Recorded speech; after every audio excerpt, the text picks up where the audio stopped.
வேலை செய்யறதுக்கு ஒரு டூல். ஏஐய நாம அப்படிதானே பார்த்துட்டு இருந்தோம்.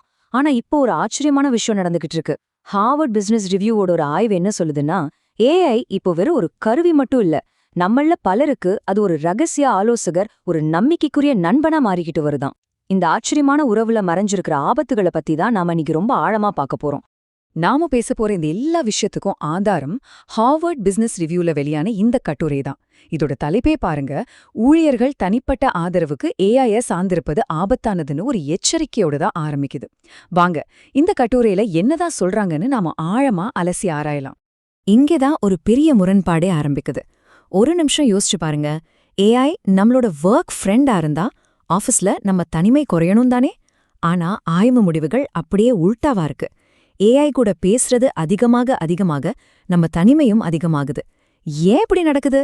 இந்த கேள்விக்கு விடை தேடுறது தான் இந்த முழு அலசலோட மையப்புள்ளி.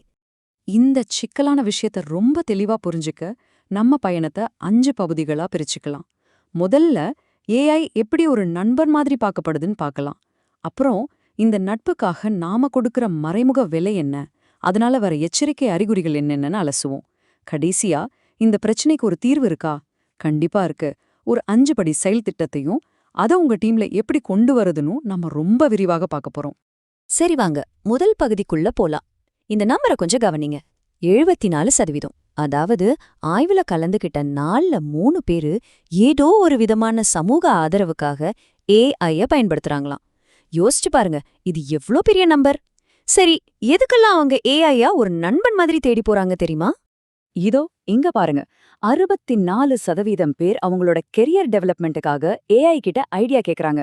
எனக்கு அடுத்த ப்ரொமோஷன் கிடைக்க என்ன பண்ணணும், மேனேஜர் கிட்ட சம்பள உயர்வு பத்தி எப்படி பேசுறது, இந்த மாதிரி முக்கியமான கேள்விகளை ஒரு மனுஷங்கிட்ட கேட்க தயங்குறவங்க கூட ஏஐ கிட்ட ஈஸியா கேட்டுடுறாங்க. அடுத்து 54% பேர் அவங்களோட பர்சனல் growthக்காக, அதாவது ஸ்டேஜ்ல பேச பயமா இருக்கு, டிப்ஸ் கொடு, அல்லது எனக்கு கோபம் அதிகமா வருது, எப்படி கண்ட்ரோல் பண்றதுன்னு கேட்கறதுக்கு ஏஐய பயன்படுத்துறாங்க.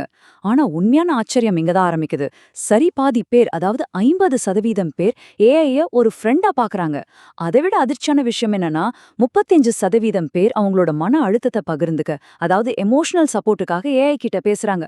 ஒர்க் ப்ரெஷர், பர்சனல் ப்ராப்ளம்னு யார்கிட்டயும் சொல்ல தயங்குற விஷயத்தையெல்லாம் ஏஐ கிட்ட கொட்டுறாங்க. இந்த டேட்டாவுக்கு ஒரு உயிர் கொடுக்கற மாதிரி அந்த ஸ்டடில ஒரு ஹெச்ஆர் டிபார்ட்மெண்ட்ல வேலை செய்யற ஊழியர் சொன்னதை கேளுங்க.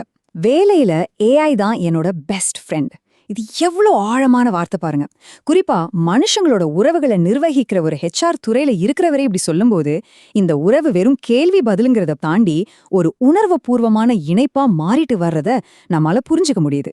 இத கேட்டா நீங்க இன்னும் ஆச்சரியப்படுவீங்க. 78% ஊழியர்கள் ஏஐ கருவிகளுக்கிட்ட பேசும்போது ப்ளீஸ், தேங்க்யூ மாதிரியான வார்த்தைகளை பயன்படுத்துறாங்களாம். ஒரு மெஷின் கிட்ட போய் இவ்ளோ மரியாதையா? நம்ம வடிவேல ஒரு படத்துல சொல்ற மாதிரி, என்ன கொடுமை சரவணன் இது. இது என்ன காட்டுதுன்னா, நாம ஏஐய ஒரு உயிரில்லாத கருவியா பார்க்கல, கிட்டத்தட்ட ஒரு மனுஷனாவே பார்க்க ஆரம்பிச்சிட்டோம். இதுக்கு உளவியல் ரீதியா ஒரு காரணம் இருக்கு. நாம இயல்பாவே மனுஷங்க கிட்ட எப்படி பழகுறோமோ அப்படிதான் மத்த விஷயங்கள் கிட்டயும் பழக முயற்சிப்போம். அதுதான் இந்த ஆழமான பிணைப்புக்கு காரணம். சரி, இதுவரைக்கும் ஏஐ ஒரு நல்ல நண்பன், நமக்கு 24/7 கிடைக்கிற ஒரு உதவியாளர்னு நல்ல பக்கத்தே பார்த்தோம். ஆனா ஒவ்வொரு நாணயத்துக்கும் இன்னொரு பக்கம் இருக்கு இல்லையா? இந்த ஏஐ நட்புக்காக நாம தெரியாமலேயே கொடுக்கிற ஒரு மறைமுகமான விலை என்ன?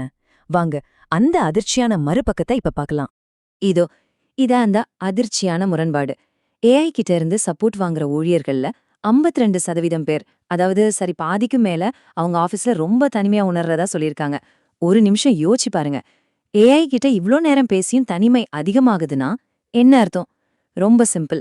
ஏஐ கூட பேசுறது உண்மையான ஒரு மனித தொடர்புக்கான மாற்று கிடையவே கிடையாது. அது நம்ம தனிமைய போக்கவே இல்ல. இந்த படம் அந்த உணர்வை ரொம்ப தத்ரூபமா காட்டுது.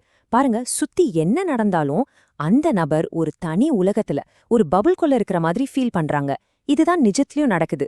நாம ஏஐ கூட எவ்ளோதான் பேசினாலும், ஒரு சக ஊழியர் நம்ம தோள் மேல தட்டி ஆறுதல் சொல்றதுக்கும், ஒரு மேனேஜர் நம்மள கூப்பிட்டு ஊக்கப்படுத்துறதுக்கும், டீ குடிக்கும்போது நடக்கிற அந்த ஜாலியான பேச்சுக்கும் ஏஐ ஒருபோதும் ஈடாக முடியாது. அந்த உண்மையான அரவணைப்பும் புரிதலும் மனுஷங்க கிட்ட இருந்து மட்டும்தான் கிடைக்க முடியும். ஆக, இந்த நிலைமையோட தீவிரம் உங்களுக்கு புரிஞ்சிருக்கும். ஒரு டீம் லீடரா, ஒரு மேனேஜரா நீங்க ரொம்ப கவனமா இருக்கணும். ஏன்னா இந்த ஏஐ பழக்கம் உங்க டீம் கல்ச்சரையே கொஞ்சம் கொஞ்சமா அரிச்சிடலாம். அப்படிப்பட்ட 4 முக்கியமான எச்சரிக்கை அறிகுறிகளை பத்தி தான் நாம இப்ப பார்க்க போறோம். இந்த 4 அறிகுறிகளையும் ரொம்ப கவனமா பாருங்க. முதல்ல, ஆபீஸ்ல ஆள் நடமாட்டமே இல்லாம போறது. முன்னெல்லாம் ஒரு ப்ராஜெக்ட்னா ஒரு டீமா ஒன்னா உட்காந்து பேசி விவாதம் பண்ணி செய்வாங்க.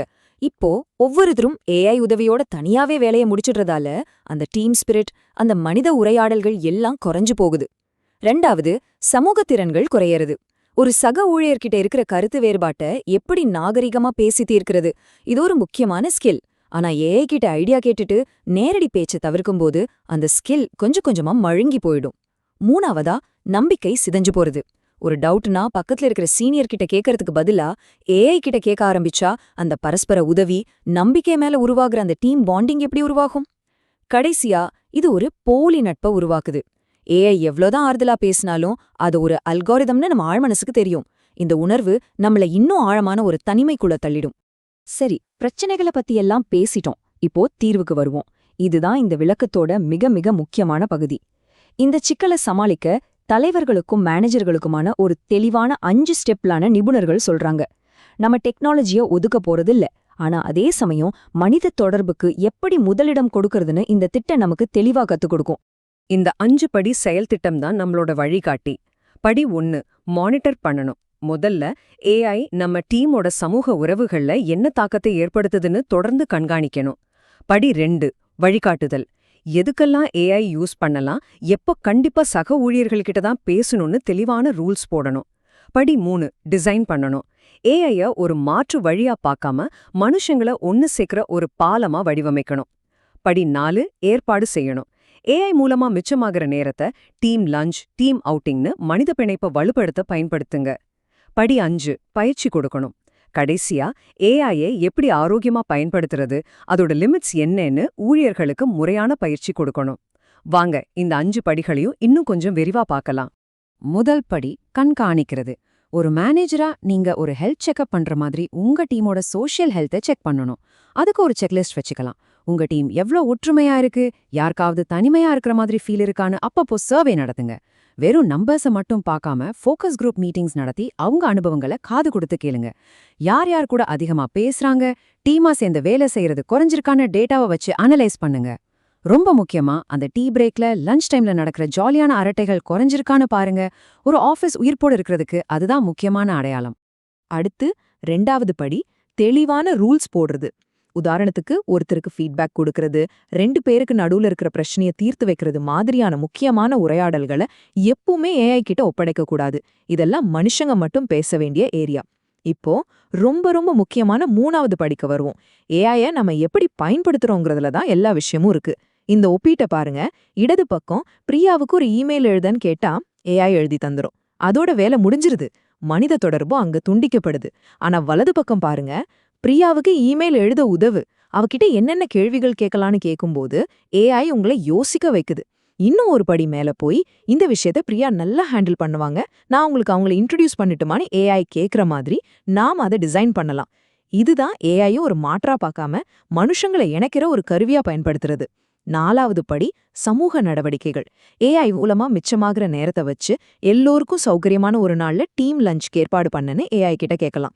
கடைசியா 5வது படி, பயிற்சி.